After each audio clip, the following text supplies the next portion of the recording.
చూడండి, కర్రీ అయితే రెడీ అయిపోయింది. చికెన్ కర్రీ అయితే నేను పచ్చి మసాలా వేసాను కాబట్టి పొడి మసాలా అయితే ఏమి వేయట్లేదు. చూడండి, గ్రేవీ చూడండి, కర్రీ చూడండి ఎంత బాగుందో.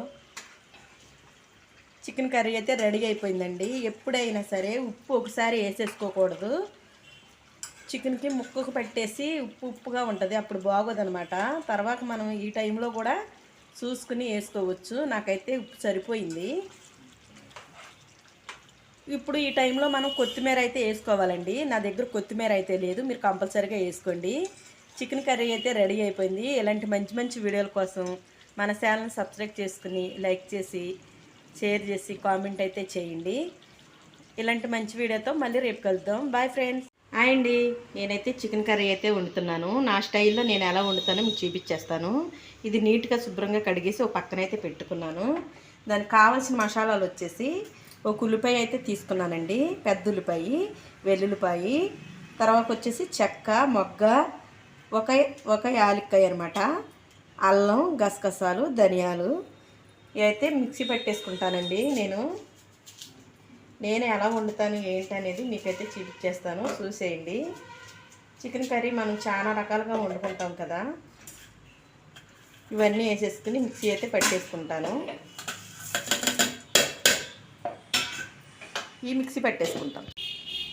మిక్సీ అయితే పట్టేసుకున్నానండి. ఇప్పుడు స్టవ్ అయితే వెలిగించుకుందాము. 2 స్పూన్లు ఆయిల్ అయితే వేసేసుకోవాలి. ఆయిల్ అయితే వీటెక్కిందండి. ముందు పచ్చిమిరకాయలు అయితే వేసేసుకున్నాను.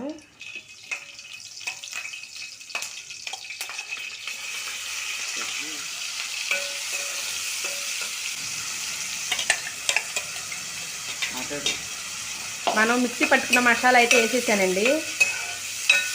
ఇది పచ్చివాసన పోయేదాకా మనం మగ్గించుకుందాము. యాలక్కాయ వేసుకుంటే నీసు వాసన అనేది రాకుండా కూర మంచి స్మెల్ అయితే వస్తుందండి. అందుకని నేను ఒక యాలక్కాయ వేసాను. మసాలా పచ్చివాసన పోయేదాకా మగ్గనిచ్చాను. ఇప్పుడు చికెన్ వేసేసుకుందాము.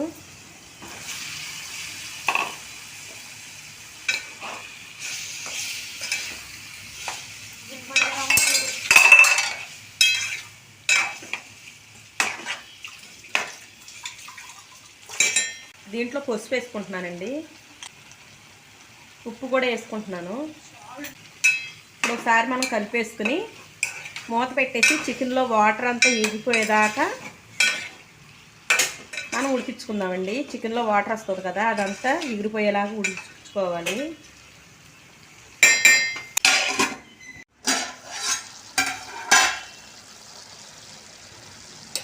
చికెన్లో వాటర్ అయితే చక్కగా ఎగిరిపోయిందండి. చికెన్ కూడా చాలా బాగా మగ్గింది. మనం పచ్చి మసాలా వేసాం కదా, మంచి స్మెల్ అయితే వస్తుందన్నమాట. దీంట్లో కొంచెం పెరిగేసుకుందాము గ్రేవీ రావడానికి. కారం కూడా వేసుకుందామండి.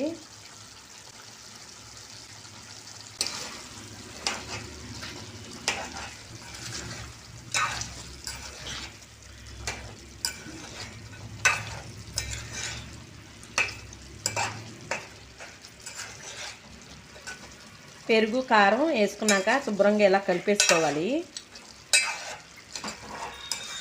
మంచి స్మెల్ వస్తుందండి. పచ్చి మసాలా కదా, ముక్కకు పట్టేసి మంచి వాసన అయితే వస్తుందన్నమాట.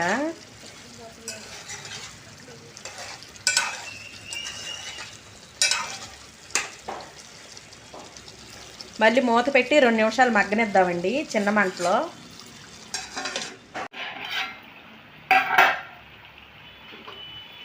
పెరుగు, కారం వేసాం కదండి, 2 నిమిషాలు అయితే బాగా మగ్గనిచ్చాను. చూడండి ఎంత బాగుందో. ఇప్పుడు వాటర్ అయితే వేసుకుందాము. మిక్సీ పట్టిన మసాలా ఉంది కదండి, ఇంకా దీంట్లో అయితే వాటర్ పోసేసాను నేను.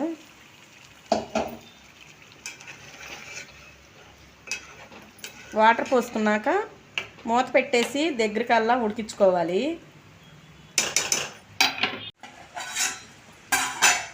చూడండి, కర్రీ అయితే రెడీ అయిపోయింది. చికెన్ కర్రీ అయితే నేను పచ్చి మసాలా వేసాను కాబట్టి పొడి మసాలా అయితే ఏమి వేయట్లేదు.